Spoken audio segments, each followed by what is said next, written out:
श्रीमद् भागवत महापुराण सप्तम स्कंद चतुर्थ अध्याय हिरण्यकशिपु के अत्याचार और प्रहलाद के गुणों का वर्णन। नारद जी कहते हैं, युधिष्ठिर, जब हिरण्यकशिपु ने ब्रह्मा जी से इस प्रकार के अत्यंत दुर्लभ वर मांगे, तब उन्होंने उसकी तपस्या से प्रसन्न होने के कारण उसे वे वर दे दिए। ब्रह्मा जी ने कहा, बेटा, तुम जो वर मुझसे मांग रहे हो वे जीवों के लिए बहुत ही दुर्लभ है, परंतु दुर्लभ होने पर भी मैं तुम्हें वे सब वर दिए देता हूँ।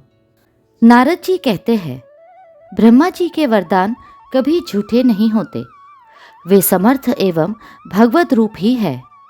वरदान मिल जाने के बाद हिरण्यकशिपु ने उनकी पूजा की। तत्पश्चात प्रजापतियों से अपनी स्तुति सुनते हुए वे अपने लोक को चले गए। ब्रह्मा जी से वर प्राप्त करने पर हिरण्यकशिपु का शरीर सुवर्ण के समान कांतिमान एवं हृष्ट पुष्ट हो गया। वह अपने भाई की मृत्यु का स्मरण करके भगवान से द्वेष करने लगा। उस महादैत्य ने समस्त दिशाओं, तीनों लोकों तथा देवता, असुर, नरपति, गंधर्व, गरुड़, सर्प, सिद्ध, चारण, विद्याधर, ऋषि, पितरों के अधिपति, मनु, यक्ष, राक्षस, पिशाचराज, प्रेत, भूतपति एवं समस्त प्राणियों के राजाओं को जीतकर अपने वश में कर लिया। यहाँ तक कि उस विश्व विजयी दैत्य ने लोकपालों की शक्ति और स्थान भी छीन लिए। अब वह नंदनवन आदि दिव्य उद्यानों के सौंदर्य से युक्त स्वर्ग में ही रहने लगा था। स्वयं विश्वकर्मा का बनाया हुआ इंद्र का भवन ही उसका निवास स्थान था। उस भवन में तीनों लोकों का सौंदर्य मूर्तिमान होकर निवास करता था। वह सब प्रकार की संपत्तियों से संपन्न था। उस महल में मूंगे की सीढ़ियाँ, पन्ने की गचे, स्फटिक मणि की दीवारें, वैदूर्य मणि के खंभे और माणिक की कुर्सियां थी। रंग बिरंगे चदोवे तथा दूध के फेन के समान शैयाएं, जिन पर मोतियों की झालरें लगी हुई थी, शोभायमान हो रही थी। सर्वांग सुंदरी अप्सराएं अपने नुपुरों से रुंझुन ध्वनि करती हुई रत्नमय भूमि पर इधर उधर टहला करती थी और कहीं कहीं उसमें अपना सुंदर मुख देखने लगती थी।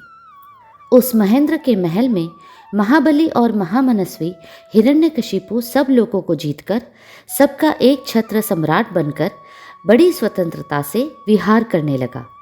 उसका शासन इतना कठोर था कि उससे भयभीत होकर देव दानव उसके चरणों की वंदना करते रहते थे।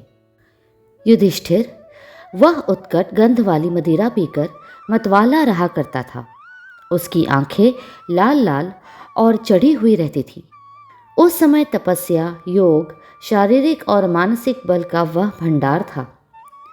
ब्रह्मा, विष्णु और महादेव के सिवा और सभी देवता अपने हाथों में भेंट ले लेकर उसकी सेवा में लगे रहते।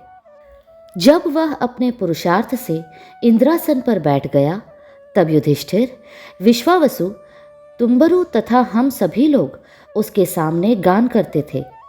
गंधर्व, सिद्ध, ऋषिगण, विद्याधर और अप्सराएं बार बार उसकी स्तुति करती थी। युधिष्ठिर, वह इतना तेजस्वी था कि वर्णाश्रम धर्म का पालन करने वाले पुरुष जो बड़ी बड़ी दक्षिणा वाले यज्ञ करते, उनके यज्ञों की आहुति वह स्वयं छीन लेता। पृथ्वी के सातों द्वीपों में उसका अखंड राज्य था। सभी जगह बिना ही जोते बोए धरती से अन्न पैदा होता था। वह जो कुछ चाहता अंतरिक्ष से उसे मिल जाता तथा आकाश उसे भांति भांति की आश्चर्यजनक वस्तुएं दिखा दिखाकर उसका मनोरंजन करता था। इसी प्रकार खारे पानी, सुरा, घृत, इश्रुरस, दही, दुग्ध और मीठे पानी के समुद्र भी अपनी पत्नी नदियों के साथ तरंगों के द्वारा उसके पास रत्न राशि पहुंचाया करते थे। पर्वत अपनी घाटियों के रूप में उसके लिए खेलने का स्थान जुटाते और वृक्ष सब ऋतुओं में फूलते फलते। वह अकेला ही सब लोकपालों के विभिन्न गुणों को धारण करता। इस प्रकार दिग्विजयी और एक छत्र सम्राट होकर वह अपने को प्रिय लगने वाले विषयों का स्वच्छंद उपभोग करने लगा, परंतु इतने विषयों से भी उसकी तृप्ति न हो सकी, क्योंकि अंततः वह इंद्रियों का दास ही तो था। युधिष्ठिर, इस रूप में भी वह भगवान का वही पार्षद है जिसे सनकादिकों ने शाप दिया था। वह ऐश्वर्य के मद से मतवाला हो रहा था तथा घमंड में चूर होकर शास्त्रों की मर्यादा का उल्लंघन कर रहा था। देखते ही देखते उसके जीवन का बहुत सा समय बीत गया। उसके कठोर शासन से सब लोक और लोकपाल घबरा गए। जब उन्हें और कहीं किसी का आश्रय न मिला, तब उन्होंने भगवान की शरण ली। उन्होंने मन ही मन कहा, जहाँ सर्वात्मा जगदीश्वर श्री हरि निवास करते हैं और जिसे प्राप्त करके शांत एवं निर्मल सन्यासी महात्मा फिर लौटते नहीं, भगवान के उस परम धाम को हम नमस्कार करते हैं। इस भाव से अपनी इंद्रियों का संयम और मन को समाहित करके उन लोगों ने खाना पीना और सोना छोड़ दिया तथा निर्मल हृदय से भगवान की आराधना की। एक दिन उन्हें मेघ के समान गंभीर आकाशवाणी सुनाई पड़ी। उसकी ध्वनि से दिशाएं गूंज उठी। साधुओं को अभय देने वाली वह वाणी यों थी, श्रेष्ठ देवताओं, डरो मत, तुम सब लोगों का कल्याण हो। मेरे दर्शन से प्राणियों को परम कल्याण की प्राप्ति हो जाती है। इस नीच दैत्य की दुष्टता का मुझे पहले से ही पता है। मैं इसको मिटा दूंगा। अभी कुछ दिनों तक समय की प्रतीक्षा करो। कोई भी प्राणी जब देवता, वेद, गाय, ब्राह्मण, साधु, धर्म और मुझसे द्वेष करने लगता है, तब शीघ्र ही उसका विनाश हो जाता है। जब यह अपने वैरहीन, शांत और महात्मा पुत्र प्रहलाद से द्रोह करेगा, उसका अनिष्ट करना चाहेगा, तब वर के कारण शक्ति संपन्न होने पर भी इसे मैं अवश्य मार डालूंगा। नारद जी कहते हैं, सबके हृदय में ज्ञान का संचार करने वाले भगवान ने जब देवताओं को यह आदेश दिया, तब वे उन्हें प्रणाम करके लौट आए। उनका सारा उद्वेग मिट गया और उन्हें ऐसा मालूम होने लगा कि हिरण्यकशिपु मर गया। युधिष्ठिर, दैत्यराज हिरण्यकशिपु के बड़े ही विलक्षण 4 पुत्र थे। उनमें प्रहलाद यों तो सबसे छोटे थे, परंतु गुणों में सबसे बड़े थे। वे बड़े संत सेवी थे, ब्राह्मण भक्त, सौम्य स्वभाव, सत्य प्रतिज्ञ एवं जितेंद्रिय थे तथा समस्त प्राणियों के साथ अपने ही समान समता का बर्ताव करते और सबके एकमात्र प्रिय और सच्चे हितैषी थे। बड़े लोगों के चरणों में सेवक की तरह झुक कर रहते थे। गरीबों पर पिता के समान स्नेह रखते थे।